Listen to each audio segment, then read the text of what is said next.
Vanessa's excellent animal addiction adventures. I've always been an animal lover, but cats are my kryptonite. It all started one summer's day when I was very young. My parents brought home a little grey bundle of fur, who we collectively named Kirsty. With that first look, my future as a crazy cat lady was foretold. In my late 20s, I found myself settled in Cape Town, South Africa, and it didn't take long for me to fill my crazy cat lady heart with two bundles of joy. Joey, my sweet-natured ginger boy, and Jamie, my black and white rascal, who could be very angelic should he choose. I lost my Joey to a hit and run in Australia when he was 8 years old. But Jamie and I continued our journey together for another 10 years through 2 more countries. I have spoken about him before in the Well-Traveled Cat video. While living on a ranch in Texas, a little terror I named Molly Malone came into my life. I saw her at a racetrack and insisted on bringing her food. Seemingly abandoned to roam amidst horse hooves and Dodge truck wheels, she was brought home one evening as a surprise. She had 2 personalities and could switch between them in a heartbeat.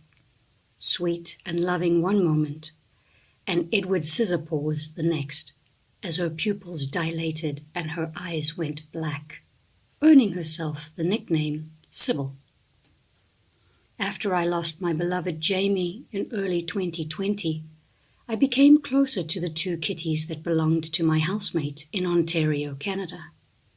Then in 2021, I strengthened my crazy cat lady status by rescuing a street cat while residing briefly in Playa del Carmen, Mexico, finding her a forever home in Portland, Oregon. The insanity of my disorder intensified during my 3-month trip through Turkey, where I insisted on carrying dry cat food in my backpack everywhere I went, having full-on conversations with the dozens of street cats I encountered. As a child, I gravitated towards any animal, big or small, dangerous or safe. My internal critter safety instinct is pretty low, and my last words may be, "Here, kitty, kitty, kitty," as I approach a mountain lion. Raised in South Africa, I was surrounded by incredible African wildlife, always taking an opportunity to get near any creature, regardless of the level of danger. On my current trip to my homeland, I have gotten up close and personal with a few penguins and a dussie, a small African rodent that, despite being as small as a groundhog, is considered to be the closest living relative of the African elephant. In 2007, I moved to Australia, known for its kangaroos and koalas.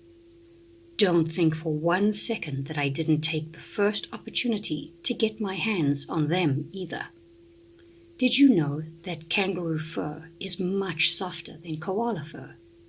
Most people think it's the other way around, but some kangaroo fur almost feels like velvet and is amazing to the touch.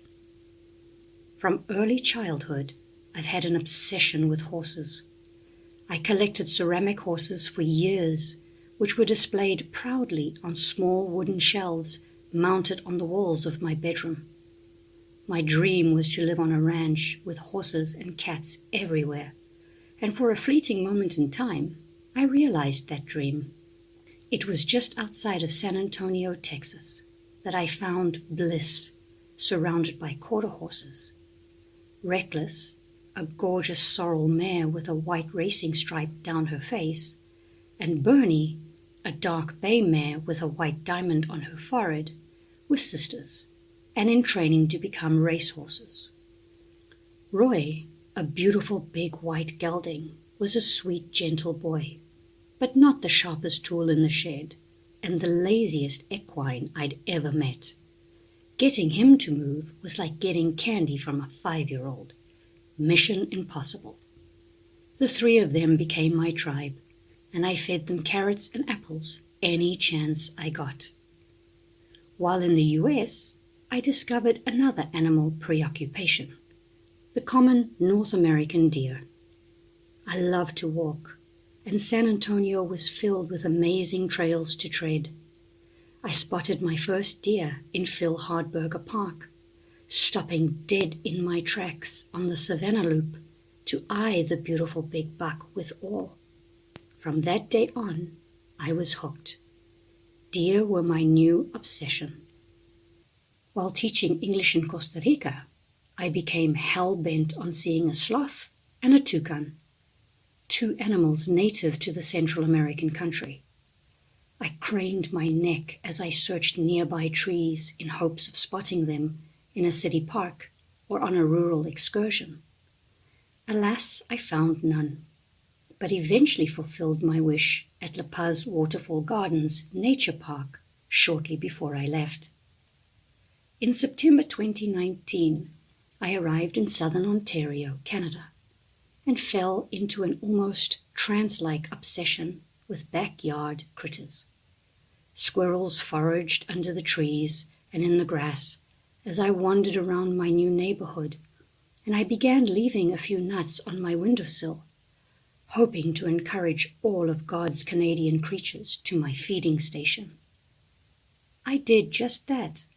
Word spread about the free grub available, and soon I had gray and black squirrels feasting, as well as a few chipmunks, an opossum or two, a family of skunks, and the odd raccoon.